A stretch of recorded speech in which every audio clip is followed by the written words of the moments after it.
제가 원래 사용하는 게 그 샤말 울트라 휠을 사용하고 있는데, 지난 롤러 영상도 그렇고 동해안 종주 다녀온 것도 그렇고 제가 하이림을 지금 처음 사용을 해본 건데, 이 영상도 홍보보다는 제가 하이림 장착하는 것과 사용하고 나서의 간단한 소감 정도를 말씀을 좀 드리고 싶어서 그 촬영을 하게 됐고, 우선 모델은 DT 스위스 ARC 1100 림브레이크 버전이고요.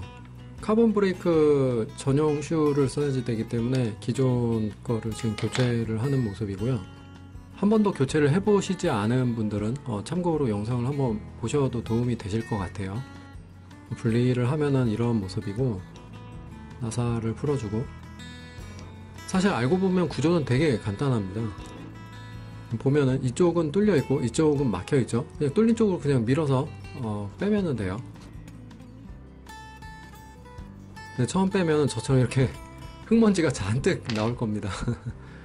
좀 닦아주고, 이 상태로 장착을 할 건데, 자세히 보시면은 좀 휘어 있죠. 이 휠의 원형에 따라서 살짝 휘어진 상태거든요. 이런 식으로 화살표가 껴 있어서 이걸로 볼 수도 있고, 이거 카본 브레이크 슈인데 이거는 레프트 라이트 이렇게 표시가 아예 되어 있어서 편리하죠. 지금 보면은 휘어지어 있는 방향이 서로 반대죠. 이건 틀린 거고 이게 맞는 거겠네요.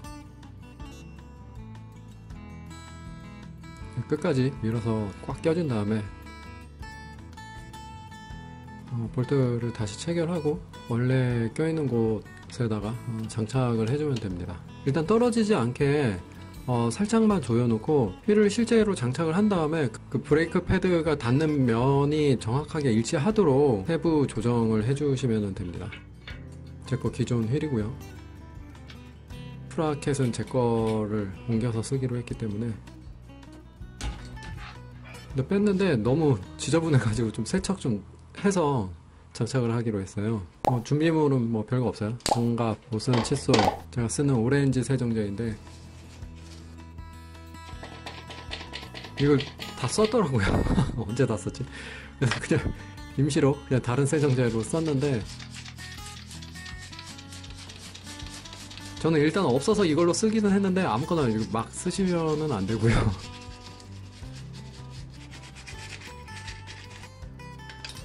세정제로 닦는 것보다 물로 이렇게 깨끗이 세척해주고 오일링 해주는 게 더 중요합니다.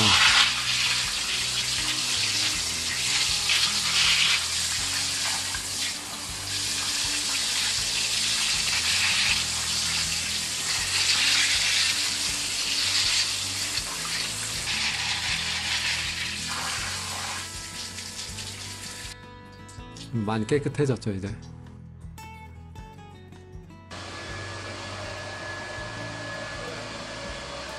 조립은 그냥 순서대로 해주면 되는데, 제일 길게 나와 있는 턱이 있어서 그걸 기준으로 맞춰서 하나씩 끼면 돼요.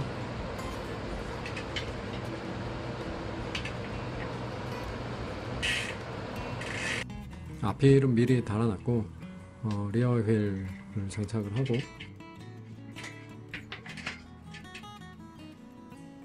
이 DT 스위스 이 카본 휠의 장점 중에 하나인데, 이 QR을 이렇게 잠궈서 저걸 뭐라고 그러지? 그 끝에 부분 있잖아요. 조여놓고 저것만 따로 이렇게 돌릴 수가 있어요.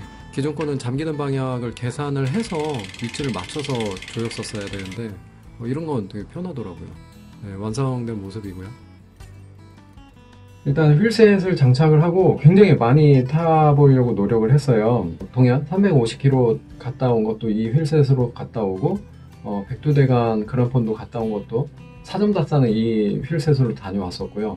그리고 눈 비만 안 오면은 제가 매일 다니는 자출길이 있어요. 거기를 제가 수백 번을 엄청 많이 다녔었기 때문에 조그만 요소만 살짝 바뀌어도 제가 이제 체감이 바로 되거든요.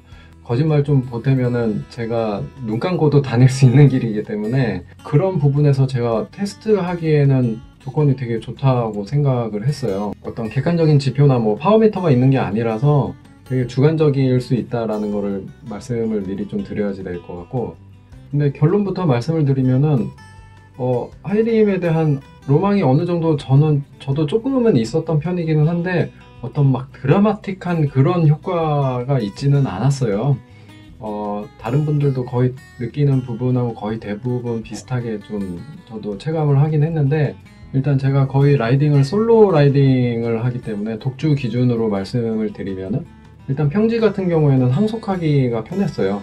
그 속도를 좀 유지를 하는 거죠. 그 유지하기가 되게 편했고, 속도는 살짝 1, 2km 정도 올라가더라고요. 그리고 어필 같은 경우에는 평지에서 장점이 있는 만큼 어필에선 그게 또 단점으로 또 다가오더라고요. 일단 제 알루 로우림보다 하이림이 지금 무게가 더 무겁기 때문에 어찌 보면 좀 당연한 결과일 수도 있다고 생각이 들고요. 그리고 세 번째로 브레이킹 같은 경우에는 카본일 브레이크를 잡을 때는 되게 끊어 쳐야지 된다고 얘기를 많이 들었었어요. 그런데 제가 원래 알루 휠을 사용을 할 때도 좀 끊어 치는 좀 버릇이 있었어서 그대로 사용을 했었고요.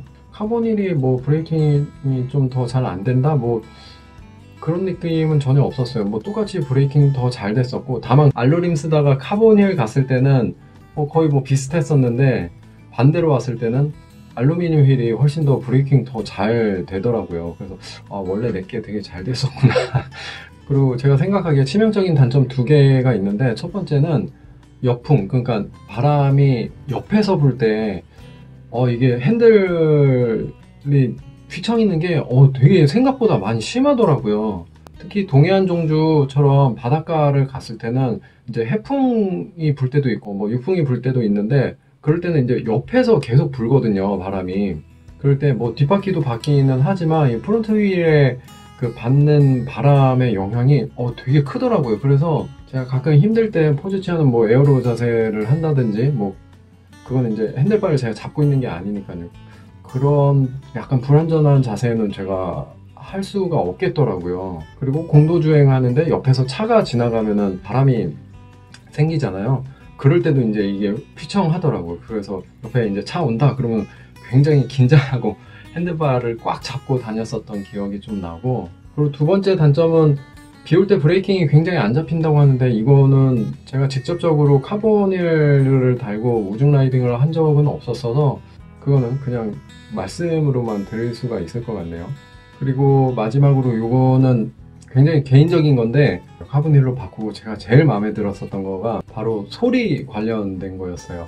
그게 뭐 속도에 관련된 것도 아니고 어떤 능력치에 대한 내용도 아닌데 그게 뭐가 중요하냐 그러는데, 소리가 굉장히 재밌어요. 이게 평지를 나갈 때 그 항속을 꼭 꾸준히 유지를 하잖아요. 그러면은 이거 쿵쿵쿵쿵 이런 소리가 나는데,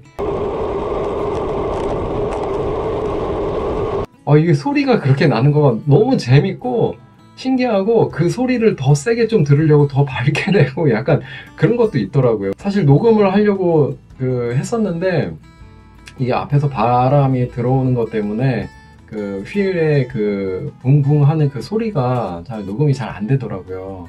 그리고 두 번째는 이제 브레이킹 잡을 때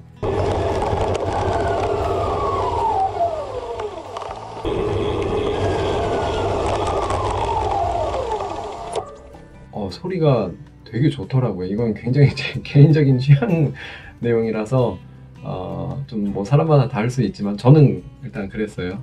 사실 그 알루 로우림을 장착하고 다닐 때도 그 소리를 굉장히 좋아해요. 그 바람을 가르는 소리는 카본힐보다는 적지만, 그 타이어가 지면을 밟고 지나가는 어떻게 제가 말로 표현을 잘 못하겠는데, 약간 그 우웅 하면서 그 공명음 같은 게 좀 있거든요. 그 소리가 굉장히 저는 좋아요. 그래서 이 카본힐은 그런 부분을 더 좀 극대화 시켜줘서, 얘가 또 62mm니까 더 굉장히 높잖아요. 그래서 타면서 굉장히 좀 재밌고 즐거웠다? 그런 것들이 많이 컸었어요. 제가 뭐 자전거 엄청 잘 타는 것도 아니고 즐거운 요소가 있으면 저는 더 그런 것 쪽으로 더 만족을 하기 때문에 그런 부분에서 굉장히 좀 많이 만족스러웠어요. 어떤 라이딩 상황에 따라서 저도 예비로 하나 더 두고 교체를 해가면서 사용을 하면 참 좋겠다, 그런 생각이 들었었고, 그 흔히 말하는 그 하차감이라고 하죠. 그 드레스업 효과도 굉장히 큰데 동호인 입장에서 그런 부분도 무시할 수 없다고 저는 생각을 하고요. 그만큼 애착이 많다는 증거로 볼 수도 있으니까요. 휠에 대한 리뷰보다는요, 그냥 간단하게 후기 정도 영상으로 봐주시면 감사하겠습니다. 그럼 안전 라이딩 하시고요. 다음 영상에서 또 뵙겠습니다. 고맙습니다.